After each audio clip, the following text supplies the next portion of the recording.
Hello and good evening viewers, कैसे हैं आप लोग। स्वागत है आपका शेयर बाजार ज्ञान की एक और वीडियो में। और आज की इस वीडियो में हम बात करने वाले हैं एनसीसी लिमिटेड के शेयर के बारे में। एनसीसी 324 ऑलमोस्ट 2% ऊपर फ्राइडे के सेशन में। और एनसीसी का जो रिजल्ट है वो भी आ गया। रिजल्ट भी अच्छे एनसीसी के, उसके बारे में भी हम बात करेंगे।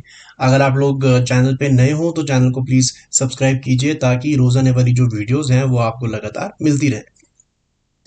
तो देखिए एनसीसी के लिए ये पूरा पिछला 2 हफ्ता ही अच्छा रहा है। ब्रॉडली अगर आप देखोगे जो बजट आया, बजट के अंदर में भी जो अनाउंसमेंट्स हुए इंफ्रा प्रोजेक्ट्स के और जो पैकेज अनाउंस हुआ आंध्र प्रदेश के लिए, वो भी इनके लिए काफ़ी बेनिफिशियल है एनसीसी के लिए। और उसके बाद में ही एक बजट के हफ्ते में ऑलमोस्ट 9% का स्पाइक देखने को मिला था हमारे को। और जैसा कि अभी चल रहा है कि हर कंपनी अपने क्वार्टर के रिजल्ट्स डिक्लेयर करती है, वैसे एनसीसी ने भी अपने क्वार्टर के रिजल्ट्स जो है वो डिक्लेयर करे हैं। और उसके अंदर में काफ़ी कुछ इंप्रूवमेंट्स हैं। अगर आप देखोगे तो सबसे बड़ी बात, जो मार्जिन है वो अच्छा आया 9% का। पिछले मार्च क्वार्टर से बढ़ के आया है, पिछले जून क्वार्टर जितना ही आया है। और प्रॉफिटेबिलिटी अगर आप देखोगे तो जून क्वार्टर से बढ़ के 184 करोड़ से बढ़ के 223 करोड़ के ऊपर में आई है। मार्च से थोड़ा सा कम आया है, 239 करोड़ से घट के 223 करोड़ पे आया है। So all over the results are good, because अगर आप ऑन अ लार्जर स्केल देखोगे तो एक स्मॉल कैप कंपनी है जो कि धीरे धीरे धीरे करके ग्रो कर रही है। पिछले जून के अंदर में 184 करोड़ का प्रॉफिट था, उसके पिछले जून में 140 करोड़ का प्रॉफिट था। तो हर हर ईयर ऑन ईयर क्वार्टर के अंदर में 20 to 30% के करीब ग्रो कर रहे हैं। So that is always good for a company. और स्टॉक को भी अगर आप देखोगे यहाँ पे तो it has been consistently rising. कुछ इसके अंदर में नया ब्रेकआउट या ब्रेकडाउन नहीं है।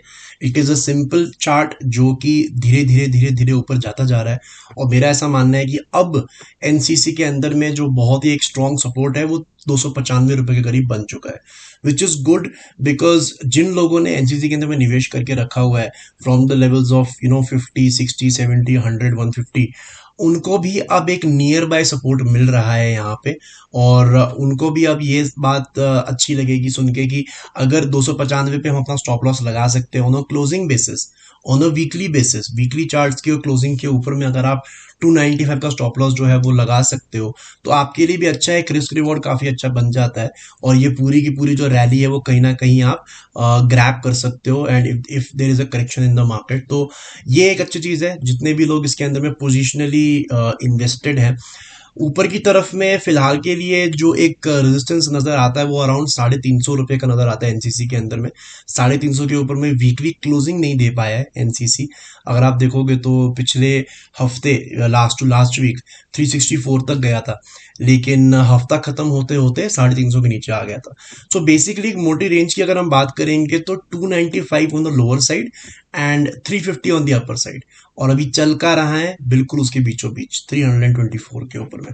तो ये आपके लिए इंपॉर्टेंट है समझना। रेंज इन एनसीसी नीचे की तरफ 295 है, ऊपर की तरफ 350 है। बजट निकल चुका है, रिजल्ट्स भी निकल चुके हैं, तो ऐसा कोई इवेंट नहीं है अब इसके अंदर में।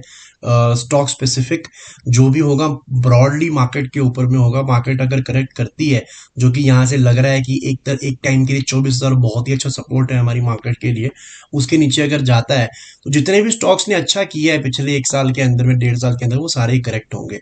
और अगर नहीं जाता है तो ये जो जो जो ये पूरा रैली है वो इसी तरीके से कंटिन्यू करेगी। बाकी अगर किसी को बहुत ज़्यादा दिमाग नहीं लगाना है सपोर्ट लेवल्स के अंदर में, तो सिंपल सा मैं एडवाइस करूंगा कि वीकली चार्ट खोलो और 20 मूविंग एवरेज को फॉलो कर लो। और जब तक 20 मूविंग एवरेज के नीचे क्लोजिंग नहीं मिलती वीकली चार्ट्स में, तब तक इसका रैली जो है वो चल रहा है। और 20 मूविंग एवरेज जो है वो 293 पे है इस टाइम।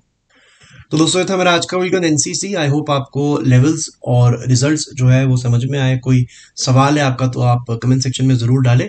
मैं मिलूंगा आपसे अपनी अगली वीडियो में, तब तक आप अपना ख्याल रखें। All the best guys.